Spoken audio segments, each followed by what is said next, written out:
The economic recovery and growth plan, which aspires to a 7% growth rate and redirects budgeting and planning towards a Made in Nigeria focus, is further indicative of the policy direction of the current administration.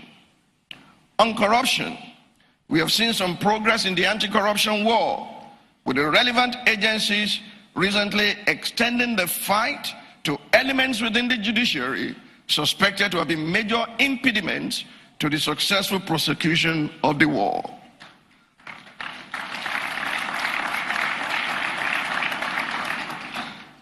Be that as it may, it is my considered opinion that we are still fighting corruption, our nation's perennial arch-enemy, with kid gloves. During the 2012 subsidy protest at Ojota Park, the Save Nigeria group adopted the slogan, "Kill corruption, no Nigerians." It is very disheartening that allegations of corruption remain rife in our country, even against key officers in the present government. Permit me to spend a few minutes discussing the menace of corruption in Nigeria.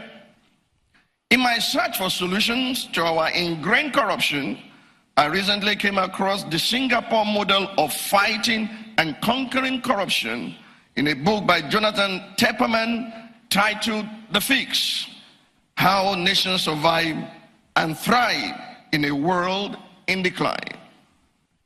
From being dubbed sin galore after independence in 1959, do you understand that? Instead of Singapore, they call it Singalore. To being ranked the 7th least corrupt state in the world by a 2014 Transparency International report, Singapore's upward trajectory provides a compelling contemporary case study. Here, Tepperman: Singapore's bureaucrats, especially its police, were hopeless. A 1949 Colonial Office report referred to them as an ill-clad, badly equipped, and poorly disciplined rabble. Things were so bad the year Singapore first became self-governing that if you are lucky enough to get hit by a car on its chaotic streets, you will have to pay off the ambulance crew before they would take you to a hospital. Yet, in spite of the pervasive corruption, Lee Kuan Yew took personal responsibility for stemming the tide of decay, focusing his campaign squarely on corruption, which then, as in Nigeria now, was part of their culture. As Nigerians know too well, winning an election is one thing, governance is another kettle of fish. But we cannot in good conscience continue to make excuses. 35-year-old Lee Kuan Yew not only won, but was in the same vein as this administration, immediately confronted with multifaceted threats to Singapore's stability, including severe underdevelopment, widespread poverty, and ethnic divisions. In fact, Singapore had yet another key disadvantage: very limited natural resources, unlike Nigeria. Listen again to Tepperman.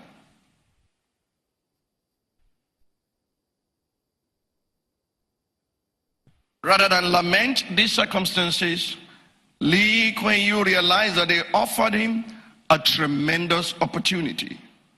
His breakthrough insight, which would lay the foundation for his country's many eventual accomplishments, was that Singapore's poverty of resources could be turned into an asset by giving its leaders the freedom to think and act radically. The one thing newly independent Singapore could offer, he reasoned, was good governance. Singapore needed to industrialize to survive, and that meant attracting lots of foreign investments. If Lee Kuan Yew could enshrine the rule of law and what he called first world standards of reliability and predictability in a corner of the world, utterly lacking in them, it might just give the city-state a comparative advantage and a fighting chance. I've been privileged to visit Singapore a number of times. So I'm not just relying on hearsay, on Tepperman's testimony. I've been a witness. How did Lee Kuan Yew's visionary leadership transform Singapore from a byword to a gold standard? The lessons are myriad. And there are many stories one could refer to in highlighting Singapore's success. But I will focus just on 3 key insights. Number 1, Lee Kuan Yew used what he inherited as a springboard to accomplish his aims. He used the existing Corrupt Services Investigation Bureau, like your own EFCC and ICPC, to launch a vehement campaign against bribery and graft, constructing one of the most effective and comprehensive anti-corruption systems the world has ever seen. This he did by empowering the CPIB to investigate, search, and arrest suspects all on its own without having to rely on the country's untrustworthy police. Number 2, where what he inherited was inadequate, he took responsibility for creating his own raw materials to override constraints, as all visionary leaders do. He introduced the Prevention of Corruption Act, POCA, roundly condemning the giving of virtually anything of value in exchange for any sort of benefit from the government. In addition, the law even criminalized bribe paying within the private sector cases where no government officials were involved. Number 3, Lee Kuan Yew demonstrated grit, single-mindedness, boldness, and consistency in overcoming significant challenges, no matter whose ox was God. Here, Tepperman, to show how the bureau will work and to send message that, as Lee put it, the disinfecting has to start from the top. The new government went after some high-profile targets, including a few of the Prime Minister's close friends.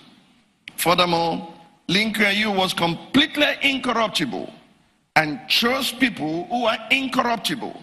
When they strayed, it came down hard, and that became an internalized norm. I can give you a few examples here, just one story. My wife and I landed in Singapore in 1993.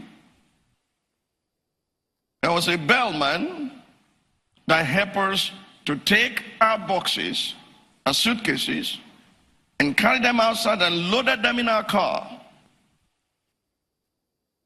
I opened my wallet thereafter and offered him $10 bill to thank him. And he said, "What is this for?" I said, "Just to appreciate you." He said, "No, sir, I'm paid. We appreciate your coming to our country. Please keep your money."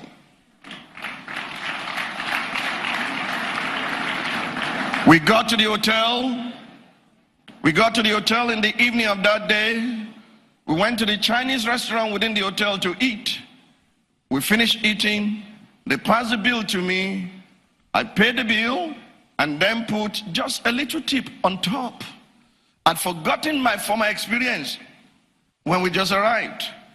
As I was going out, the restaurant manager beckoned to me. He said, "We'd like your attention, sir.